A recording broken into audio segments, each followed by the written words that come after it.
Bom, pessoal, então vamos dar início aqui à nossa segunda aula, na qual eu vou falar sobre alguns conceitos básicos, tá?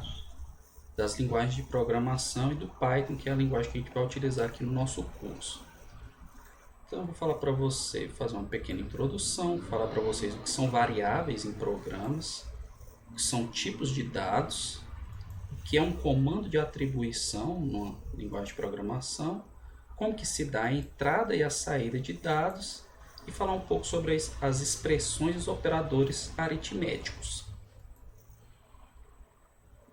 Então, começando aqui, como que a gente faz uma forma para automatizar a maneira como duas pessoas podem realizar uma soma com dois números sem calculadoras, sem calculadora.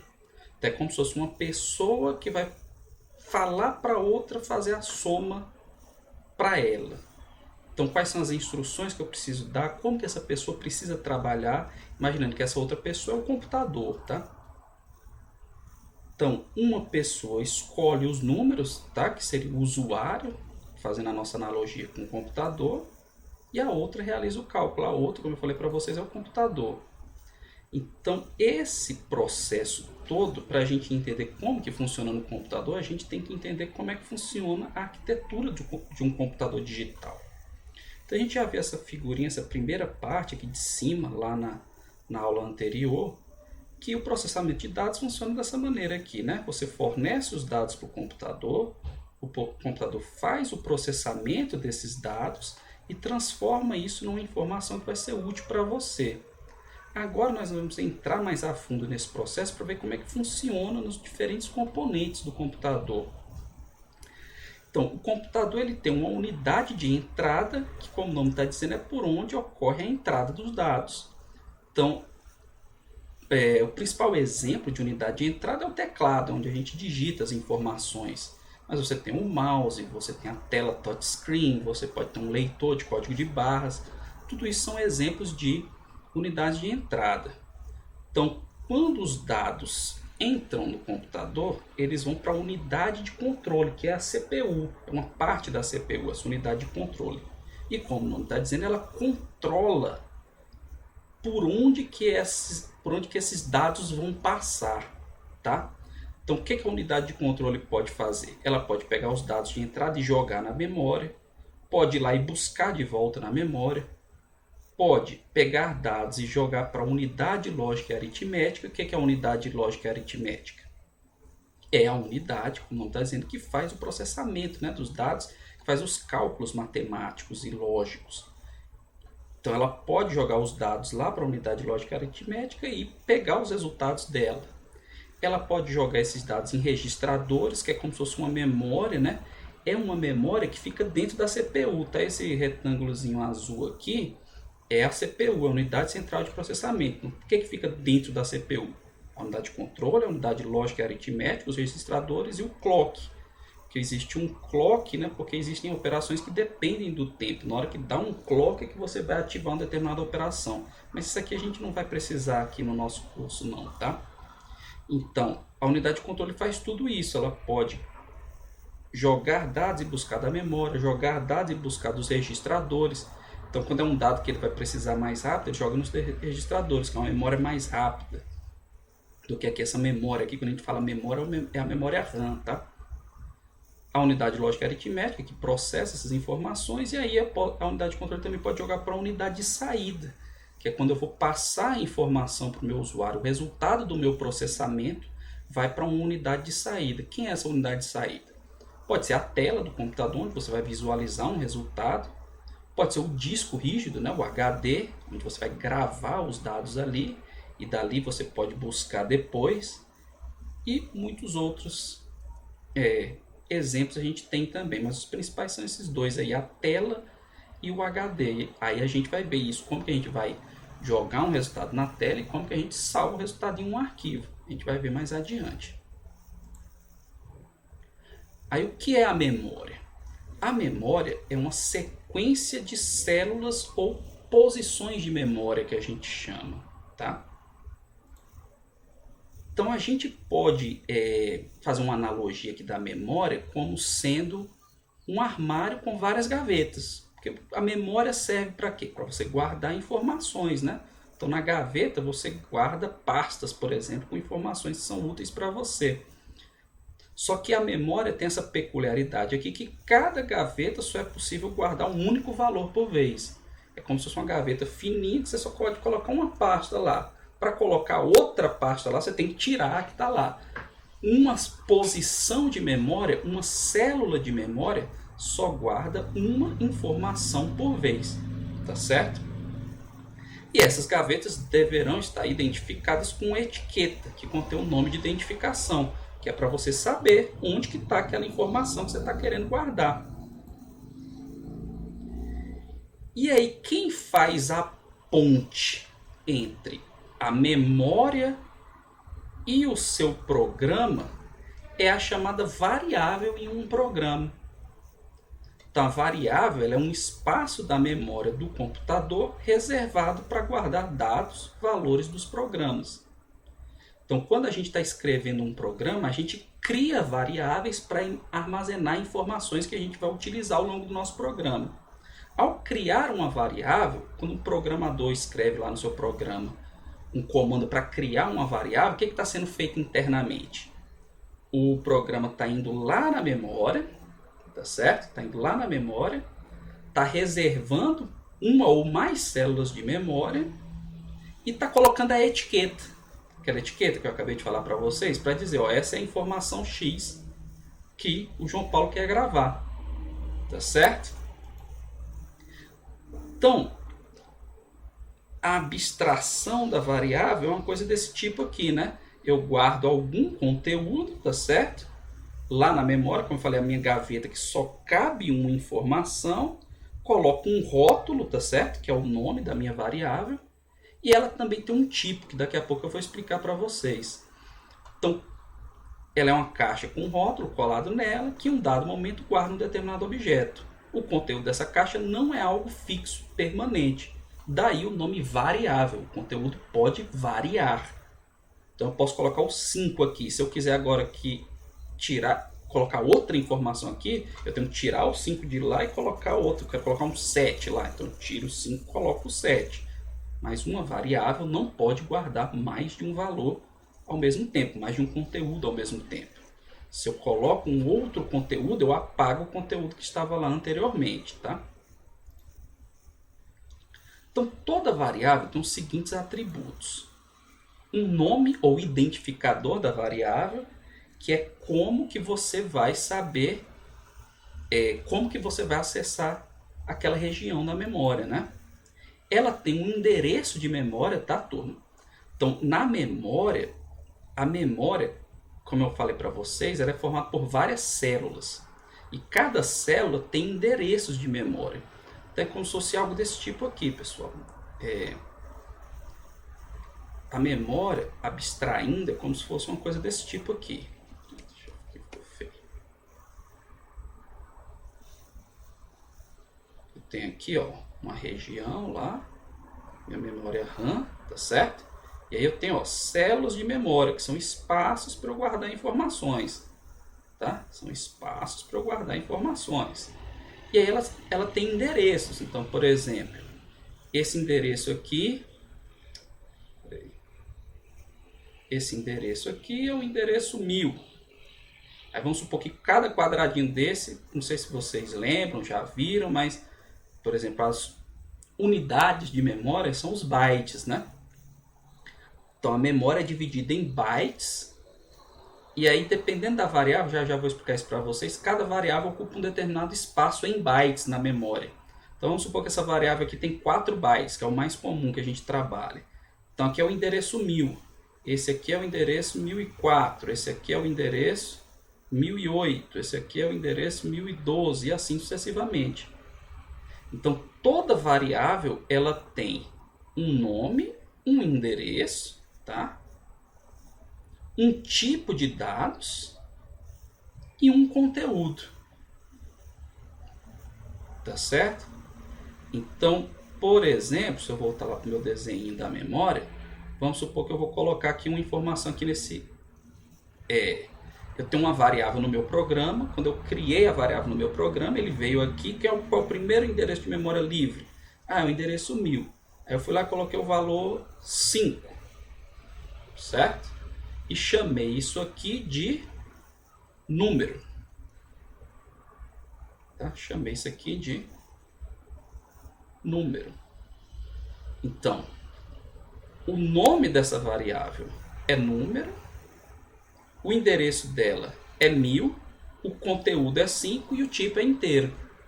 Então, toda vez que eu precisar usar o valor de número no meu programa, eu falo lá, número. O que o meu programa faz?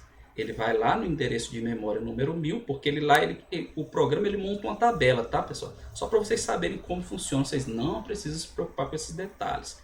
Então, ele monta uma tabela que diz, ó, o endereço 1000 está associado à variável chamada número. Pronto, então quando eu preciso de número, porque aí é o caso, no caso, para mim, para o programador, eu não preciso saber que ela está no endereço 1000. Eu só preciso saber que o nome dela é número. O programa, o compilador é que faz esse trabalho para você, que associa o nome número ao endereço 1000. E aí quando eu preciso do conteúdo, ele vai lá, busca esse valor para mim. Quando eu jogo um valor diferente em número, ele vem aqui e joga o valor aqui, né? É como eu falei, aqui só cabe um valor. Então, se eu jogar número igual a 7, ele vai substituir o 5 por 7. Tá? Mas daqui a pouco a gente entra em mais detalhes disso aqui. Então, como que podem ser, pessoal, os nomes das variáveis? Então, o nome de uma variável é uma sequência de caracteres que é utilizada para identificar a variável. Só que nas linguagens de programação, os nomes de variáveis têm algumas regras. Algumas delas são universais, tá? Então a gente vai ver as regras aqui para o Python, que é a linguagem que a gente vai utilizar. Então quais são as regras para você formar o nome de uma variável? O primeiro caractere deve ser uma letra, né? Minúscula ou maiúscula, ou caractere sublinhado, que é o que a gente chama de underline, né? Underline, underscore. O primeiro, né? Ou é letra ou é o sublinhado. Os demais caracteres, os que vêm depois do primeiro, segundo, terceiro e assim sucessivamente, podem ser letras, podem ser o sublinhado e podem ser também números de 0 a 9. Não são permitidos espaços em branco e caracteres especiais, tá? Caracteres especiais é o que não é letra. Então, arroba, o cifrão, mais, menos, vezes, porcento, exclamação, cedilha, acento, isso aí nada disso é permitido, porque isso são caracteres especiais, tá? Então, exemplos de nomes de variáveis. Nomes válidos, ó. Valor, média underline aritmética, nota 1, que o número não é o primeiro caractere, né? Então, eu posso usar número depois. FGTS, underline pessoa. E aqui exemplos de nomes inválidos. 2 prova. Por que é inválido? Porque começa com número, não pode começar com número. Preço, por que é inválido? Porque tem um C cedilha. Salário, por que está inválido? Porque tem acento. Ano atual, por que é inválido? Porque tem um espaço. Valor, e aqui o cifrão, por que é inválido? Porque cifrão é um caractere especial. Então, é muito simples, né? Essa questão dos caracteres que eu posso usar e que eu não posso usar nos nomes das variáveis. Então, isso aqui, quando você tenta usar um nome de variável, com esses caracteres que eu falei aqui para vocês, começando com um número, o programa vai dar erro, não vai deixar você usar esse nome para variável. Agora eu vou falar para vocês de regras que você deve seguir. Se você não seguir, não vai dar erro, mas não é legal, tá? Então, os nomes de variáveis devem ser claros e precisos, dando uma ideia do papel da variável no algoritmo. Que era o caso aqui desse exemplo anterior, que eu falei aqui os nomes valor, média aritmética, nota 1, FGTS, pessoa. Então, quando você dá um nome para a variável escrevendo desse jeito, quando você bate o olho no seu programa, você já sabe o que aquela variável quer dizer, qual é o tipo de informação que ela está armazenando. Então tá aqui, ó, de novo exemplos, ó. Média aritmética, nota 1, peso, altura. Esse exemplo de baixo é o que você não deve fazer. Por exemplo, você fica com preguiça de escrever, aí você vai calcular uma média aritmética, vou chamar de X essa média aritmética. Aí uma semana depois você precisa reformular o seu programa, você precisa usar seu programa de novo. Quando você bate o olho, você olha assim, o que é esse X? O que X significa? Você não sabe o que o X está armazenando. Agora, quando você chama a variável de média aritmética, aí você sabe o que ela está querendo dizer. Então, pessoal, uma dica. Não tenham preguiça, tá, de dar nome. Até porque os editores que a gente costuma utilizar para escrever os programas, e é assim no Jupyter Notebook, você quando dá um tab, ele te dá, ou ele completa o nome da variável para você, ou ele mostra a lista de variáveis para você clicar. Você não precisa digitar tudo. Então nem a desculpa da preguiça você tem, tá? Usem nomes que sejam claros, que deem ideia do papel da variável no algoritmo, tá? Aqui é só um detalhe que algumas linguagens de programação fazem diferenciação entre maiúsculas e minúsculas no nome. Algumas não, na verdade a maioria, e é o caso do Python que a gente vai usar. Além do Python, o Java também faz, o C. Então, por exemplo, ó, aqui são 3 nomes de variáveis diferentes. Por quê? Porque ele diferencia a letra maiúscula de minúscula, tá? Aí existem linguagens de programação, por exemplo, a linguagem Pascal, que não diferencia. Então, peso maiúsculo é a mesma coisa que peso minúsculo ou tudo maiúsculo. Mas no Python, que é o que a gente vai usar, lembrem-se disso. Se você mudou um caractere de maiúsculo para minúsculo ou vice-versa, pronto, já é outra variável. Então tá um exercício aqui para vocês fazerem, né, com base no que eu acabei de falar, vocês assinalarem com um X os nomes das variáveis válidas em Python, tá? Então aqui a sugestão, quando eu tiver um exercício desse, vocês pausam o vídeo, fazem o exercício e eu aqui na minha gravação já vou resolver. Aí quando vocês terminarem de resolver, ver o que eu respondi aqui na gravação, tá certo?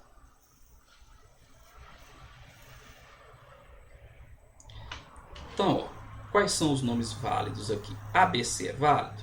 É válido, né? Então, vou marcar aqui. 3ABC é válido? Não é válido porque começa com número. A é válido? Válido é, né? Não deve ser usado só uma variável chamada A, mas é válido. 1, 2, 3A não é válido, começa com número. Menos A não é válido, tem um operador aqui. ACD1 é válido, começa com letra, né? E aí você pode colocar número depois. Menos underline AD não é válido. A e comercial A não é válido, porque isso aqui é um caractere especial, né? Guarda-chuva não é válido porque tem um hífen, não é isso? Vou circular porque o que não torna a variável válida, né? Aqui é porque tem um 3, aqui é porque tem um menos, aqui é porque começa com número, aqui é porque tem um menos, aqui é porque tem um e comercial, aqui é porque tem um hífen, hífen é caractere especial. Azão 1, 2, 3 é válido, né? Azão, azinho também é válido. Guarda underline chuva é válido porque o underline ele é válido, não é isso? Aí aqui só uma dica, ó. Quando a gente vai escrever alguma palavra composta, em vez de usar o hífen, que eu não posso usar o hífen, eu costumo usar underline, tá? ABCD espaço é, esse espaço aqui torna inválido. Etc. Ponto não pode. B316 pode, começa com letra, né? Aí essas 3 últimas aqui, turma, int, float e str, na verdade, deveriam ser válidas, porque começa com letra, né? Não tem caractere especial. Acontece que algumas linguagens de programação, praticamente todas, possuem palavras que elas já usam com outro propósito, que é o que a gente chama de palavras reservadas. Então, nesse caso aqui, int é uma palavra reservada da linguagem. float é uma palavra reservada e str também é uma palavra reservada. Então você não pode criar nome de variáveis com esses nomes aí. Isso, à medida que a gente for programando, a gente vai passar a conhecer essas palavras reservadas e não vai dar esses nomes usando palavras reservadas para essas variáveis. Tá certo? Então, o int quer dizer que é uma variável do tipo inteiro, float é do tipo número real e str é do tipo string, que eu vou explicar para vocês daqui a pouco esses tipos de dados. O endereço de memória que eu falei para vocês. Como eu expliquei ali anteriormente, a memória é uma sequência de células endereçáveis, né? Aquele desenho que eu fiz lá atrás para vocês. Cada variável vai ocupar uma ou mais células de memória e, portanto, terá o seu próprio endereço de memória. Também expliquei lá atrás, né? Dependendo da variável, ela ocupa uma ou mais células de memória. Então, só lembrando aqui, né? Vou voltar aqui e fazer o desenho. Então, a memória é algo desse tipo aqui, né? A memória é algo desse tipo aqui. Uma sequência de células, né? Endereçáveis. E aí eu tenho aqui, ó, a sequência de células, por aí vai. Aí eu tenho os endereços aqui. Eu mostrei lá atrás, 1000. Essa aqui está no endereço 1004. Essa aqui no endereço 1008. E aí eu posso colocar um valor em cada célula de memória. Então eu tenho essa abstração. Aqui é porque eu coloquei já como se fosse 4 em 4. Agora eu vou refazer essa figura aqui, tá, pessoal? Para ficar mais claro. Vou colocar como se fosse de 1 em 1, tá? Deixa eu ver aqui, vou apagar isso aqui. Aí eu vou fazer um retângulo maior. Então eu tenho aqui, né, minha...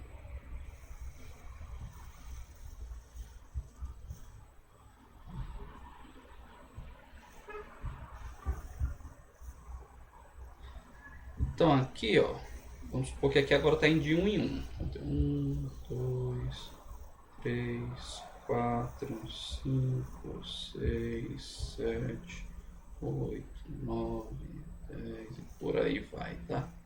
Então, por exemplo, aqui o endereço 1000, né? Aqui 1001, 1002, 1000, 1001, 1002, 1003. Aí aqui é o 1004. E assim sucessivamente. Aí tem variável que ocupa 4 células de memória, tem variável que ocupa 2, tem variável que ocupa 1, tem variável que ocupa 8, tá? Já vou explicar isso para vocês melhor, só para vocês terem uma ideia, uma noção. Mas, de novo, a gente não vai precisar se preocupar com essa questão do endereço de memória, tá? E os tipos de dados? O que são os tipos de dados nas linguagens de programação? Os tipos de dados são o conjunto de valores que a minha variável pode assumir, mais as operações que eu posso realizar com essas variáveis. Então, por exemplo, eu tenho um tipo de dados inteiro que serve para quê? Para eu armazenar um número inteiro, né? Então, é o conjunto de números inteiros mais as operações aritméticas que eu posso realizar com os números inteiros. Quais são as operações aritméticas que eu posso realizar com números inteiros? Soma, adição, subtração, multiplicação. Adição e soma é a mesma coisa, né? Adição, subtração, multiplicação, divisão de inteiros e o resto da divisão de inteiros também. Já vou falar isso para vocês. Então, na linguagem Python, os tipos de dados mais simples são os seguintes. Os tipos numéricos, que são inteiros, que é o tipo int, que eu já falei lá atrás para vocês, a palavra reservada. E os números reais são do tipo float ou do tipo double, tá? Ou do tipo double. Esqueci de colocar aqui. Ou tipo double. Eu já vou explicar a diferença. E tem também as cadeias de caracteres, que é o que a gente chama de strings nas linguagens de programação. Aí a palavra reservada associada é str, tá? Como é que podem ser os números inteiros? Eles podem ser positivos, negativos e não possuem parte decimal. Então, exemplos de números inteiros: menos 23, 98, 0, 1350, menos 357, 237, por aí vai. Então, exemplo de proposições nas quais eu vou precisar de uma variável do tipo inteiro. Ele tem 15 irmãos. Então, o número de irmãos é inteiro, ele não pode ter 2,5 irmãos. A escada possui 8 degraus. Então, o número de degraus em uma escada é um número inteiro. Meu vizinho comprou 2 carros novos. Então, número de carros inteiro. Tá certo? Já o tipo, os números reais, além de poderem ser positivos ou negativos, eles têm uma parte decimal. Então, quanto que eu preciso? Aqui exemplos de números reais, tá? Aí aqui, ó, já um detalhe que é um erro que, mesmo eu falando agora, vocês vão cometer. Isso aí faz parte, tá? A gente está acostumado, né, com o português, que o separador de casas decimais é a vírgula, né? Então a gente está acostumado a escrever os números reais separando as casas decimais por vírgula. Só que em inglês o separador decimal ele é o ponto, tá?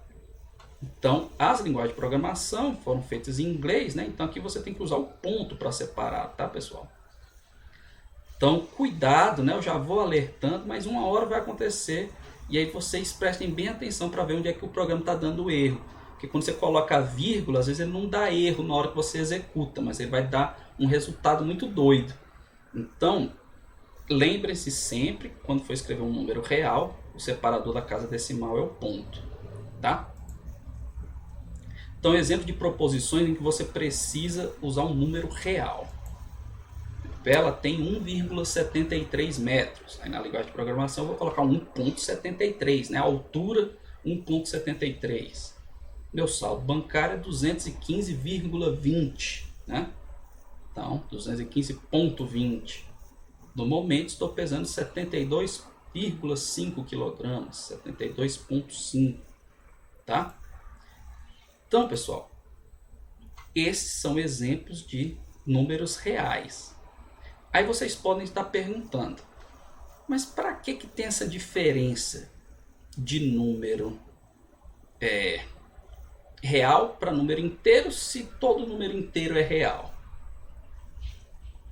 Matematicamente, né, o conjunto dos números reais contém o conjunto dos números inteiros. Mas no computador, na memória, a forma como isso é armazenado é diferente, tá, pessoal? Então vou voltar aqui para os números inteiros, para mostrar para vocês como que um número inteiro é armazenado. Não sei se vocês já viram, chegaram a ver como que você converte um número inteiro num número binário. E por que eu estou falando isso? Porque na memória do computador eu só armazeno, como eu falei lá no comecinho da outra aula, o computador só entende o quê? Zeros e uns, tá? Zeros e uns. Então, tudo na memória do computador é zeros e uns, turma. Então, o número inteiro, ele é armazenado simplesmente na forma binária. Eu converto ele para binário. Então, como é que é esse menos 23 aqui? Como é que eu converto para binário? Você faz a seguinte sequência aqui, ó. Você pega 23 para converter para binário, divide por 2. Isso aqui vai dar quanto? Vai dar 11 e sobra 1. Não é isso? Aí você pega o 11 e divide por 2. Isso aqui vai dar 5 e sobra 1. Aí você pega o 5 e divide por 2. Isso aqui vai dar 2 e sobra 1. Aí você vai pegar o 2 e dividir por 2. Isso aqui vai dar 1 e sobra 0. Aí você vai pegar o 1 e dividir por 2. Isso aqui vai dar 0 e sobra 1. Tá certo? E aí você vai e pega de trás para frente esses números, ó. Você pega aqui, ó, e vai montando o seu número binário. Então, o número 23, ele é o 10111, certo? Por que ele é 10111? Porque isso aqui é... Cada dígito desse aqui, do meu número binário, se eu pegar aqui, é 1 vezes 2 elevado a 0, mais aqui 1 vezes 2 elevado a 1, aqui 1 vezes 2 elevado a 2, aqui 0 vezes 2 elevado a 3, e aqui 1 vezes 2 elevado a 4, tá certo? Aí você soma tudo, fez 2 elevado a 4, né? Mas isso aqui vai dar...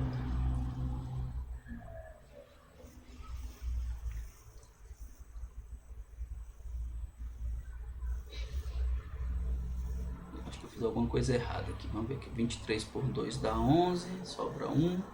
11 por 2 dá 5, sobra 1. 5 por 2 dá 2, sobra 1. 2 por 2 dá 1, sobra 0. E 1 por 2 dá 0 e sobra 1.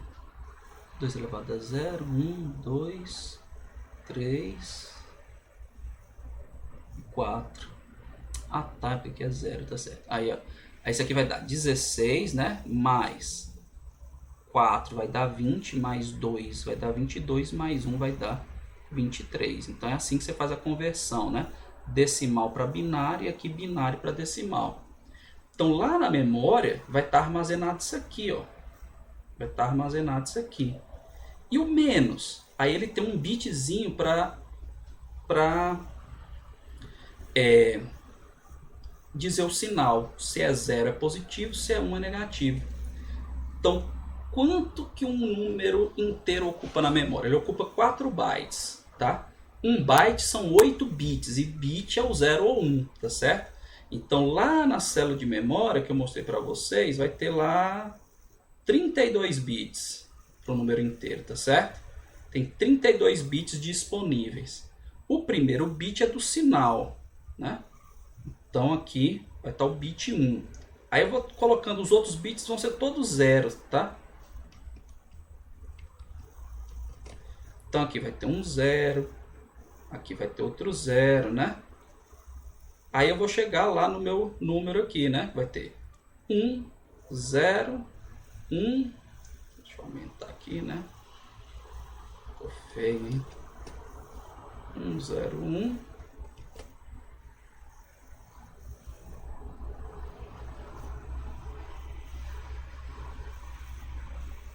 Aí aqui 1 e aqui 1, certo? Então é assim que está armazenado esse número lá na memória. Tudo bem? Aí como é que funcionam as operações? Lembra que eu falei o tipo de dados é o número de valores que ele armazena, o conjunto de valores, e as operações. Então como que eu faço aqui? Como é que eu faço uma soma? Soma de binários também é simples. Você tem circuitos que fazem isso rápido. Por exemplo, você quer multiplicar, você quer somar aqui, ó, 4 mais 7, né? A gente sabe que dá 11. Como é que é 4 em binário? 4 binário é 1, 0, 0, que é 2 elevado a 2, né? Que dá 4. 7 em binário, ele é 1, 1, 1, tá? É isso mesmo? Deixa eu ver aqui, é 4 mais 2 mais 1, tá certo. Aí quando eu vou somar isso aqui, ó, é parecido com a soma de decimais, só que agora a base é 2. Então, 0 mais 1 é 1, 0 mais 1 é 1. Agora, 1 mais 1 é 2. 2 não existe no binário, né? Então, aqui, 1 mais 1 é 0 e vai 1. Aí fica 1, 0, 1, 1. Simplesmente isso.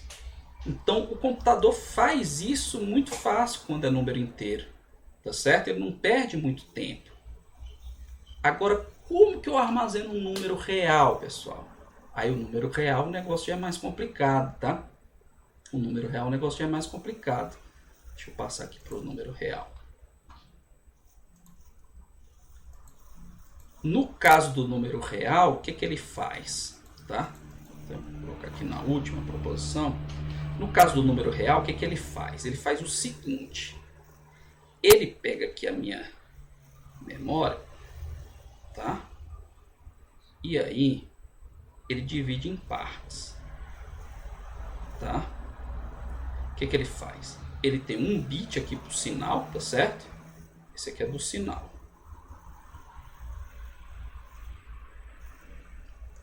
Aí ele tem uma parte aqui que é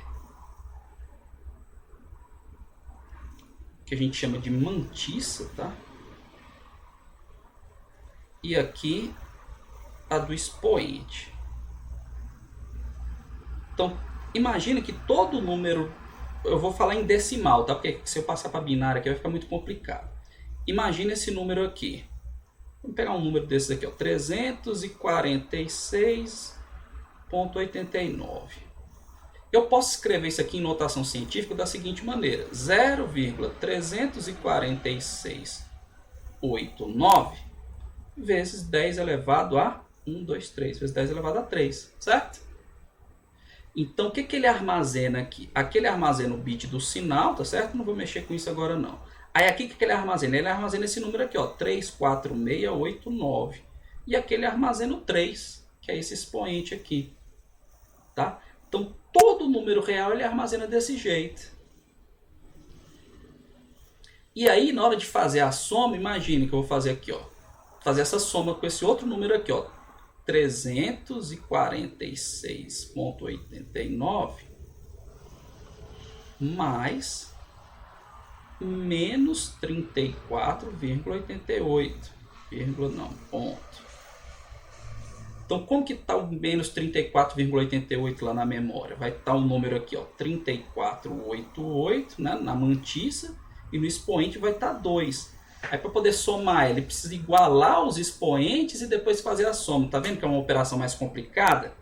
Então, por isso que a gente diferencia, o computador precisa diferenciar o que é o número inteiro do que é o número real, né?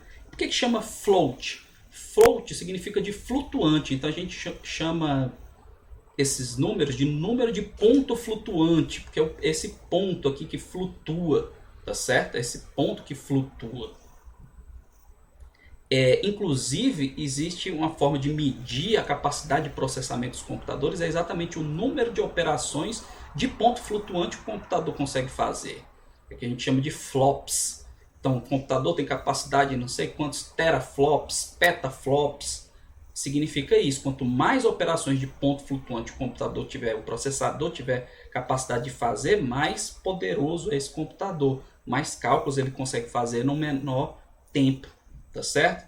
Então, de novo, aqui é porque eu preciso explicar para vocês de onde que vem isso, porque para a primeira vista, né, para quem nunca mexeu com computador, com programação, pode se perguntar por que número inteiro e número real?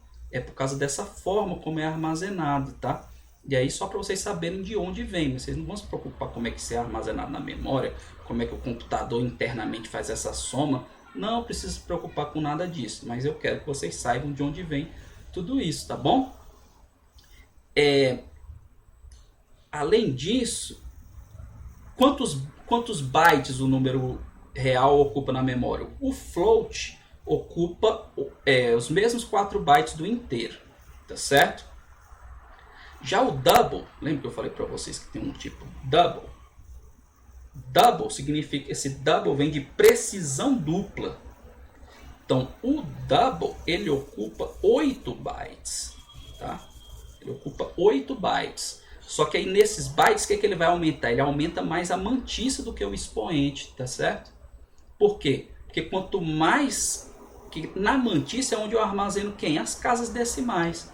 Então, quanto mais casas decimais eu consigo armazenar, maior a precisão que eu tenho no meu número, não é assim? O pessoal de química conhece bem isso, né? Quanto mais algarismos significativos, né, mais precisa é a minha medida. Então aqui é a mesma coisa. Então, quando eu preciso trabalhar com uma precisão boa, porque quando você faz uma conta, o que ele faz, o computador? Ele tenta armazenar aqui, né? Ele tenta jogar o número que você calculou aqui, só que uma hora ele vai truncar, porque não vai ter mais espaço. Então, se você faz uma sequência de operações, uma operação que o resultado você vai jogar numa outra operação, que vai jogar numa outra e assim sucessivamente, e isso é bastante comum, tá, turma, nos programas de computador, vai chegar uma hora que ele truncou o resultado de um, aí ele já levou esse erro para o próximo, que levou para o próximo, e aí você vai obter um cálculo bem longe do seu valor que você queria obter na realidade. Então, quando você precisa de uma precisão maior, que você sabe que seu resultado vai se propagar ao longo do seu programa, você usa a precisão dupla, você usa o double, tá certo? Então, é um pouquinho aqui da explicação a respeito desses tipos de dados, tá certo? É só agora que eu vi que esses números que eu escrevi aqui no cantinho ficaram de trás da minha cara, né, no vídeo. Deixa eu trazer eles para cá, tá? Pronto, tá aqui, né, o que eu quis escrever, o 346.89, 0,34689 vezes 10 a 3, né? Esses foram os números que eu tinha escrito aqui, tá certo?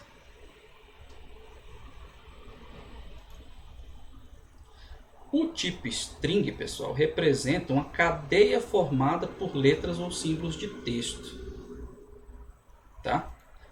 Como que a gente representa? Como que eu diferencio lá no meu programa que eu estou lendo um número ou estou lendo uma string?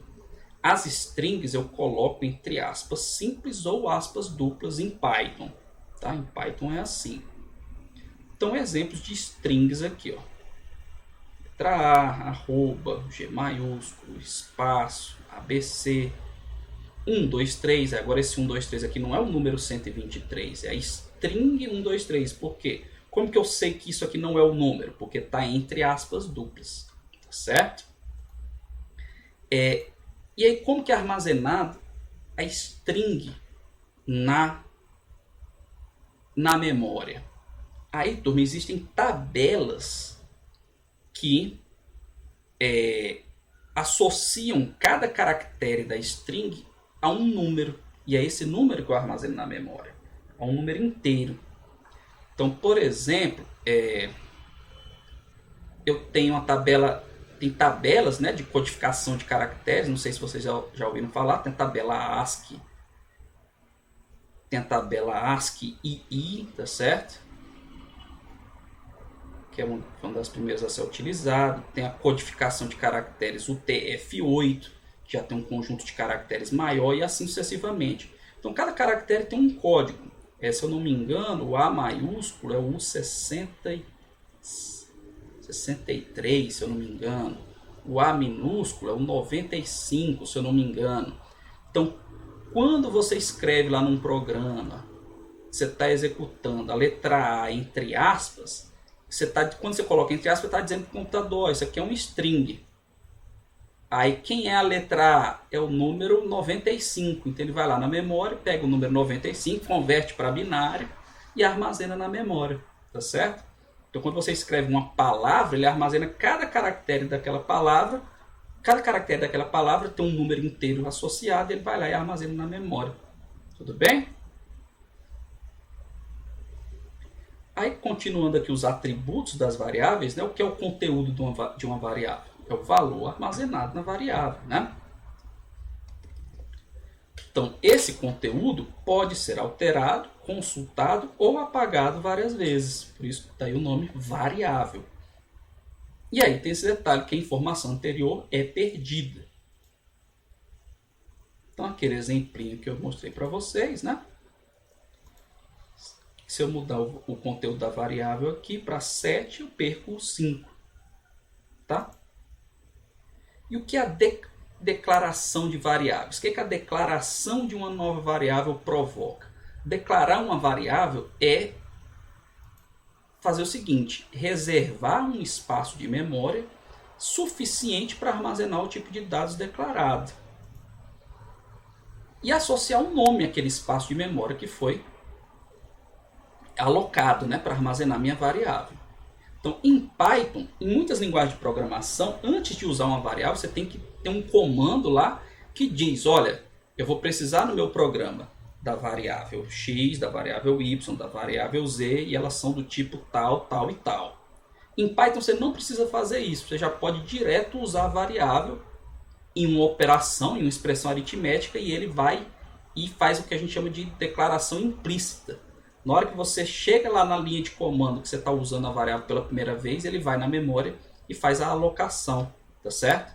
Daquele espaço de memória e associa com aquele nome que você deu. Então, por exemplo, quando você faz isso aqui, ó, idade igual a 18, o que ele faz? Ele olha para esse nome aqui, idade. Já existe o nome idade no meu programa? Não, não existe. Aí ele olha, o que está do lado direito aqui? Um número inteiro. Então ele vai lá na memória, tá certo? Vou desenhar aqui de novo minha memória. Vou desenhar muito essa memóriazinha aqui para vocês, tá? Então ele vai lá na memória.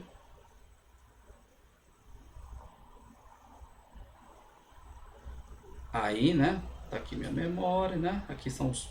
tá ocupado, tá certo? Aí ele achou esse espaço aqui desocupado. O que ele fez? Ele foi lá, tá? Colocou o valor 18 e associou a essa célula o nome idade, tá certo? Então, é assim que funciona. Na hora que ele encontrou idade igual a 18, ele vai lá, cria, aloca um espaço de memória para guardar o 18 e coloca esse valor lá e atribui esse nome idade para esse espaço de memória, tá certo? Aí, altura igual a 1,72, faz a mesma coisa. Só que ele viu aqui, ó, do outro lado tá o quê? Tá um número real, né? Float. Então ele vai lá na memória, coloca esse valor do tipo float, aí ele armazena do jeito que deve ser armazenado um float e atribui esse nome à altura àquele espaço de memória alocado, tá certo? Nome igual a Rubens. Aí ele vê que isso aqui está entre aspas, então é do tipo string. Então ele vai lá na memória, aí vai colocar lá o R maiúsculo, o U, o B, o E, o N e o S. Tudo ele coloca lá na memória. Tá certo?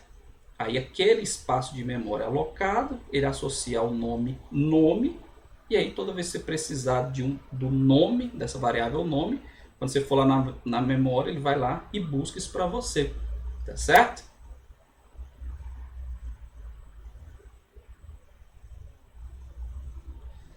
Então, ó, com base no que a gente viu, classifique os conteúdos das variáveis abaixo de acordo com o seu tipo, assinalando com I os dados numéricos do tipo inteiro, R do tipo real e S do tipo string.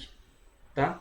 Então, como eu falei, pausem o vídeo, resolvam, que eu vou fazer a minha resolução aqui.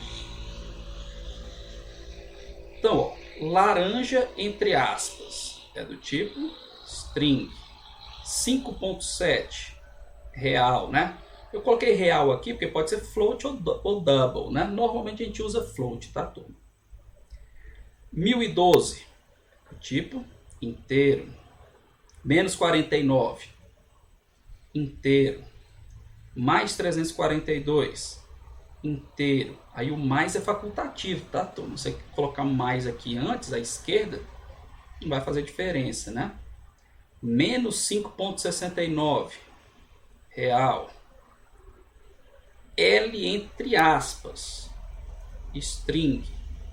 Casa entre aspas duplas, string 0.00001 real. Certo?